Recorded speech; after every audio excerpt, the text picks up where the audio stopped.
Hey everyone, how's it going? Today I'll be going over chapters 7 through 9 of Tower Dungeon. If you missed the previous chapters, I have a playlist down below in the description, or you can click in the top right corner to catch up as well. Let me know if there's any other series you want me to cover or keep up to date with. And as always, thank you for watching. Now on to the video. On the first page, we see Yuba's backpack and a shield bloodied and left behind, but we don't see Yuba. We then cut to the traders who ambushed the squad holding an object with shaky hands. It's opening up right before them as they gather around it. The object is revealed to be the dragon-slaying weapon, a magic crystal arrowhead engraved with something called the Fragment Crest. We then see Eliku and Lillison tied up, being able to do nothing but listen to their captors. The traders are cautious but excited at their discovery. A weapon like this has enough power to shape nations, they claim. The leader of the group orders for everyone to head back, but before that happens, one of the traders kneels down next to Lillison, questioning to himself what exactly is this fragment crest. As he grabs one of Lillison's earrings and takes it, ripping it out of her ear. The man is then called to leave by the leader once more, but they are all interrupted by Eliku, who calls the group nothing but traitors, thieves, and bottom feeders. Eliku states that their shame will never disappear even when they die, and someday the group of traitors will be exposed for the whole kingdom to see. But this only makes the group laugh at Eliku. The leader makes a comment in a mocking tone that that's a battalion member for you, always raring to go.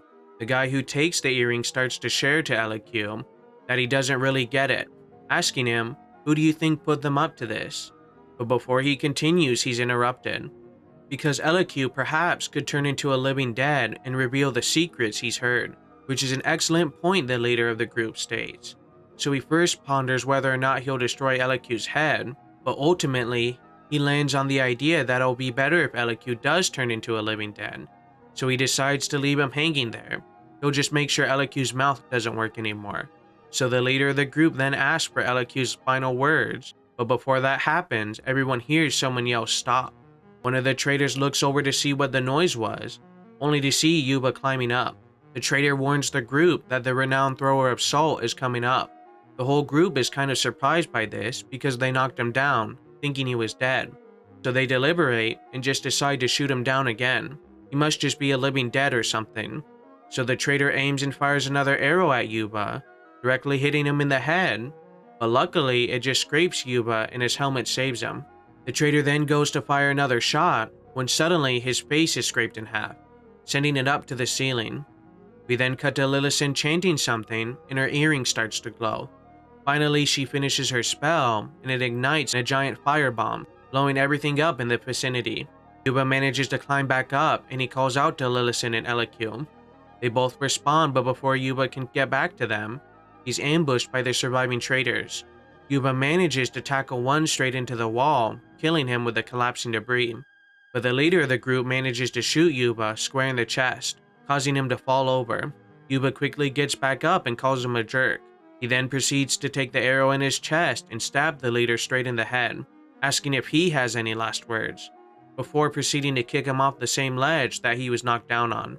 Lillison then calls Yuba over to untie them, and after that, they all embrace each other in a hug, ending the first of 3 chapters I'll be covering. And there were a few things I liked in this chapter. The reveal of the dragon-slaying weapon is pretty cool. It's a crystal arrowhead that has a fragment crest on it, and if you know Dark Souls at all, I think that could be a direct reference to it. But then again, it could just be me. A magic crystal slaying a dragon is a common trope after all, but I digress.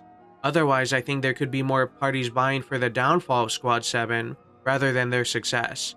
I think most likely the ones in their corner are Minstrel and Rudium, because if they rescue the princess, it means no more chances at ruling the kingdom and such.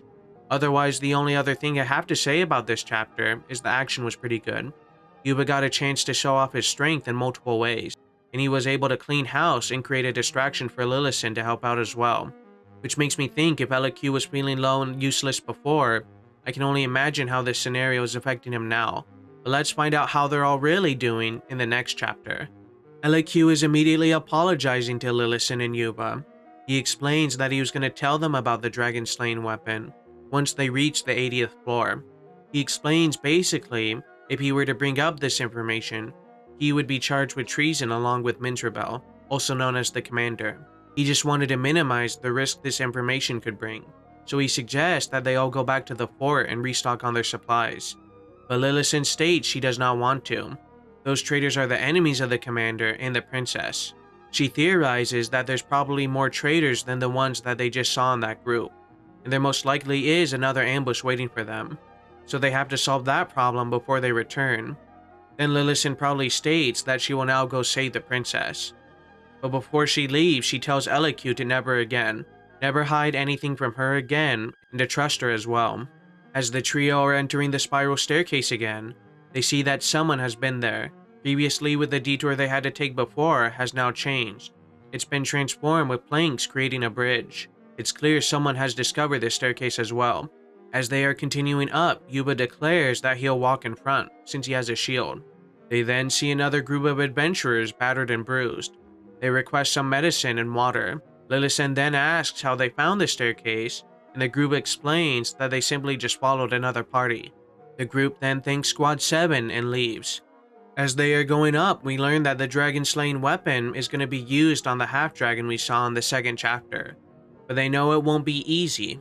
Despite this though, Yuba is still determined to complete the mission and rescue the princess. Eliku tries to make small talk about Lillison's magical abilities, not knowing she had the capability of igniting her earring, and Lillison retorts that she was going to tell him on the 80th floor. I just found that funny enough to mention. But before reaching the 59th floor, they spot a mimic and see an adventurer dead from it. They all suspect that that person was part of the group they just helped. Now reaching the 59th floor, there's another detour that they have to take, and they wind up in a reception hall. Lillison tells Yuba to go first as they go up some flights of stairs. They are greeted to a massive empty room, and as they are walking around, they see tons of statues. But after giving it a closer look, it's the people from the drilling faction. Lillison then quickly shouts at Yuba to not look, but it's already too late for him, and he turns to stone. Lillison and Eliku hide around a corner, and it's revealed that the creature is a basilisk. So the duo come up with a plan to hit the creature where its true eyes are, which is on top of its head. Lillison will distract the creature while Eliku shoots it. She also gives Eliku one of her earrings, and she basically explains that she turned it into a massive firebomb that she poured all of her magic into, telling Eliku to trust her, and if he misses, she'll never forgive him. Lillison then starts to distract the creature while Eliku lines up the shot, and he manages to shoot his shot perfectly, hitting the basilisk while Lillison then ignites her earring, creating the perfect sync attack to defeat the creature. Everyone who is turned to stone is now back to normal, and the drilling leader lands directly on Yuba. She then asks him, the master salt thrower, what he's doing there. But they are both interrupted by Lillison calling out for the drilling leader to look out behind her, as the basilisk begins to move once again, ending the second chapter out of 3 I'll be covering today. And it seems to me that this set of chapters is just mostly going to be action. Again, the fight was great and there's not too much to comment on. The only other thing I can truly comment on is how great Nihei is at perspective and spacing.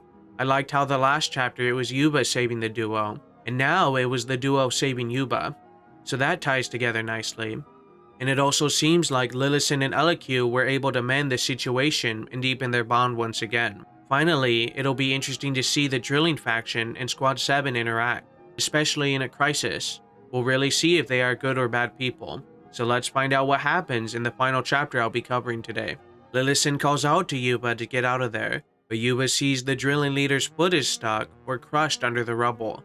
So as the creature is thrashing around, he gets his shield up to block any incoming damage. The basilisk wildly swings and it sends Yuba flying. He gets flung around and then collapses. Lillison then runs towards Yuba, thinking to herself that this situation can't be true, and she still hasn't said everything she wanted to. But then the lady Yuba saved sees this and goes running towards him, and she pushes Lillison out of the way. We then learn she's not the leader, but the vice chief. I'll be calling her that from now on until her name's shown. The vice chief then chugs some medicine, and then I don't know if she spits it on Yuba or kisses him, but either way she gives him the medicine. And seeing this, Lillison is shocked, but after all that, Yuba is now awake. The vice chief then hugs Yuba, calling him crazy, and she thought he was dead. Now in the aftermath, the drilling faction is having a feast, claiming that they can now live like kings thanks to the creature's shell. They ask if Squad 7 wants any of the cut, but they replied that they just want to save the princess, bringing a smile to one of the members. And it turns out that he's the chief and he has something to give Squad 7. As a token of thanks, he gives them thought linking rings. One of the members tries to object to this, but the chief explains that if it wasn't for Squad 7, they would still be stoned. And as they are leaving once again, a voice calls out to Yuba. It's the vice chief, and she's telling Yuba to join them in eating the basilisk. Also, she thinks Yuba's pretty good and he should join the crew. Yuba, before he can reply, is interrupted by Lillison, who firmly shares that Yuba is here by order of the kingdom, and there's no way he's gonna join a group of grave robbers. The vice chief questions if Lillison is what Yuba's into, and if he joins her, she will look after Yuba personally. But Yuba is too dumbfounded by the situation to respond. The vice chief tries to reaffirm her offer, but sees Yuba isn't interested, so she at least offers some things for Yuba to take along with him, telling Yuba if he changes his mind to come hit her up, she'll be waiting at the fort for a while. The trio then continue on for a little longer, before finding a good place to rest and regain Lillison's mana. Lillison and Eliku, while sitting on a ledge, discuss Yuba. Lillison comes to the conclusion that even though Yuba is stupid, he's a really dependable guy. He saved her life twice now, and she understands what the vice chief saw in him. Eliku is amused by this, telling Lillison that Yuba has always been a high caliber guy, and he's surprised it took her this long to figure it out. Lillison shares that her magic must have screwed her up, and she's not that good of a person. But Eliku says this is the perfect chance to use the thought linking rings. All she has to do is think her true feelings and Yuba will understand. Now Lillison goes to approach Yuba, and he shares to her that he can see his house from here, and he points it out to her. Lillison comments on how amazing Yuba is, and he has sharp eyes. Lillison then asks Yuba to stick out his hand, but Yuba refuses, knowing what happened last time. Lillison promises it's nothing like that, and manages to get a ring on Yuba. Lillison is starting to get nervous as it takes a second for the ring to kick in. She then starts to hear Yuba's thoughts, and is surprised at what he's thinking. He not only likes the smell of Lillison, but he loves it. He's glad that he was able to save her, and also the fact that she's strong and beautiful. Again, she also smells quite good, and she's pretty when she sleeps as well. But then it quickly changes into more thoughts of how angry she is when she's awake, always treating him like a servant and doing things he hates all the time. This is enough for Lillison, and she's had enough, telling Yuba to stop. But Yuba is still thinking to himself at a mile a minute. He likes it when Lillison is this close to him, but he's also really scared. Finally, as the night draws on, Lillison goes to take over watch for Eliku. But before the switch happens, Eliku shares that he's been thinking about what the necromancer told them. Why did the necromancer tell the group to go to the 100th floor? According to the maps and things that he's acquired, both the 80th floor and the 100th floor share a lot of similarities. They're both big for some reason, and he doesn't just think it's because of the dragon. There has to be something more, a bigger meaning behind the structure itself. It has to hold a bigger purpose. He speculates that on the 80th floor, they could discover the secret behind why the necromancer kidnapped the princess and choose to flee to this tower specifically, and why he wants that orb as well. Lillison questions Eliku if they think they can really save the princess, but before anyone can respond, they are interrupted by Yuba mumbling in his sleep about the princess, ending this chapter on quite the potentially uplifting note. And there's a lot to like about this chapter. I mean, we got growth between Yuba and Lillison, and it seems there's clear feelings between them. Also, the vice chief having feelings for Yuba was obvious as well, but it could be quite interesting to see what happens with Yuba's relationships. I mean, if he rescues the princess, then he'll marry her, right? So he wouldn't really get a chance to end up with either Lillison or the vice chief. Otherwise, maybe he saves the princess, and then he chooses not to marry her, letting her rule the kingdom herself. There could also be the chance that Yuba gives it up to Eliku, but I could also see that Eliku has feelings for Lillison. So that's all very interesting. Like I suspected, the drilling faction wasn't all that bad, more opportunist than anything else, which isn't bad in its own way. We got a new clear goal or immediate mission, which is slaying the dragon on the 80th floor. But now there's the potential for tons of secrets to be revealed, and what those are, who really knows. I've still been really enjoying this manga, and compared to Nihei's other works, at least to me, this is still his best and most fleshed out story. In terms of character, plot, and art, everything has just aligned to be a great manga, and I'm all for it. So let me know what you think. Are you enjoying the story so far? What are your thoughts and theories? Let me know down below. As always, thank you for watching. I've been Boog the Goob. May God bless you, and peace!